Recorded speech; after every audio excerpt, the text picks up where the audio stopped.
বিধায়কনাথ বাপ্পা চ্যানেলে আপনাদেরকে স্বাগত। আর আমি আপনাদের সাথে আছি বিধায়কনাথ। আজকে আমরা জানব নাগেশ্বর শিবলিঙ্গ সম্পর্কে।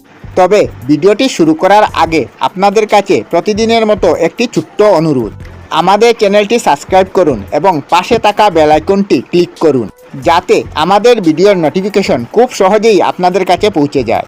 তো চলুন শুরু করা যাক আজকের ভিডিও।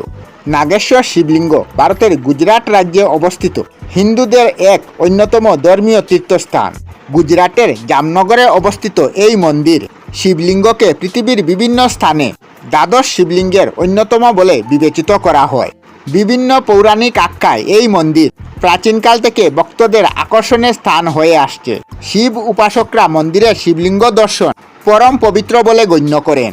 শিবপুরাণ অনুযায়ী এই অঞ্চলে পুরাকালে দ্বারক নামে এক রাক্ষস রাজত্ব করত।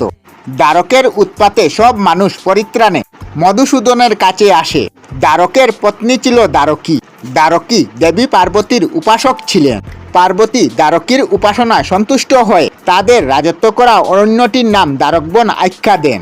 সঙ্গে এই আশীর্বাদ প্রদান করেন যে দ্বারকী যেখান দিয়ে যাবে দ্বারকবনও সেই স্থান দিয়ে গমন করবে।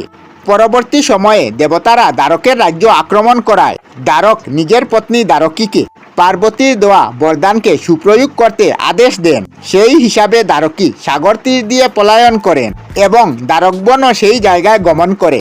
নিরাপদ স্থান থেকে দ্বারক পুনরায় সকলের উপর অত্যাচার আরম্ভ করে দেয়। একবার দ্বারক সুপ্রিয় নামক একজন লোক ও তার সহচরদের অপহরণ করে বন্দী করে রাখেন। সুপ্রিয় ছিলেন মহাদেবের পরম ভক্ত। সুপ্রিয় বন্দিগৃহে কোনোরকম বিচলিত না হয়ে শিবলিঙ্গ স্থাপন করে মহাদেবের স্তুতি আরম্ভ করে।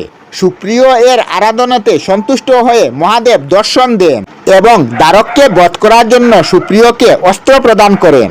মহাদেবের বর পেয়ে সুপ্রিয় দ্বারককে বধ করতে সক্ষম হয়। এরপর সুপ্রিয় মহাদেবকে সেই স্থানে বিরাজ হয়ে থাকার জন্য অনুরোধ করে মহাদেব নিজ জ্যোতির দ্বারা জ্যোতির্লিঙ্গ স্থাপন করে নিজ ভক্তের মনোকামনা পূর্ণ করেন। এই মন্দিরে মহাদেব নাগেশ্বর অর্থাৎ সাপের রূপে পূজা করা হয়। দেবী পার্বতী সেই স্থানে নাগেশ্বরী রূপে বিরাজমান আছেন বলে ভক্তরা বিশ্বাস করেন। নাগেশ্বর শিবলিঙ্গের প্রকৃত অস্তিত্ব নিয়ে ভক্তদের মধ্যে যথেষ্ট মতবিরোধ দেখা যায়। পৌরাণিক আখ্যায় বর্ণিত সেই দ্বারকবন আসলে কোন স্থান ছিল সেটি সঠিকভাবে জানার উপায় নেই। একাংশ নাগেশ্বর মন্দিরের পরবর্তী স্থান গুজরাটের বিরোধ বলে যে মহাকাব্যে বর্ণিত দ্বারকবনকে একাংশে দ্বারকবন আখ্যা দিয়ে নাগেশ্বর মন্দিরের স্থান গুজরাটে বলে বিভ্রান্ত করেছে। পৌরাণিক আখ্যা মতে দ্বারকাপতি শ্রীকৃষ্ণের সোমনাথ মন্দিরে উপাসনার কথা জানা যায়। যদিও নাগেশ্বর মন্দিরে দ্বারকা গুজরাটে অবস্থিত সম্পর্কে বর্ণিত আখ্যা নেই। তারা বলেন যে দ্বারকবন শব্দটি আসলে দুয়ারবন বা দেবদারু গাছে পরিপূর্ণ শব্দ থেকে এসেছে। সেই হিসাবে গুজরাটে দ্বারকবন ছিল বলে কেউ কেউ কল্পনা করতে অস্বীকার করে, কারণ দেবদারু গাছের অরণ্য গুজরাট অঞ্চলে দেখা যায় না।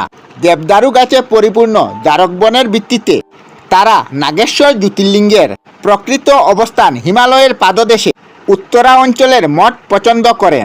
উত্তরা অঞ্চলে অবস্থিত যুগেশ্বর মন্দিরে জ্যোতির্লিঙ্গ প্রকৃত নাগেশ্বর জ্যোতির্লিঙ্গ বলে একাংশ দাবি উত্থাপন করে আসছেন।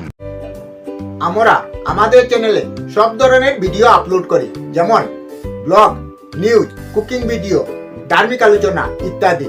যদি আপনারা এই ধরনের ভিডিও দেখতে পছন্দ করেন তাহলে এই চ্যানেলটি নিশ্চয়ই সাবস্ক্রাইব করবেন।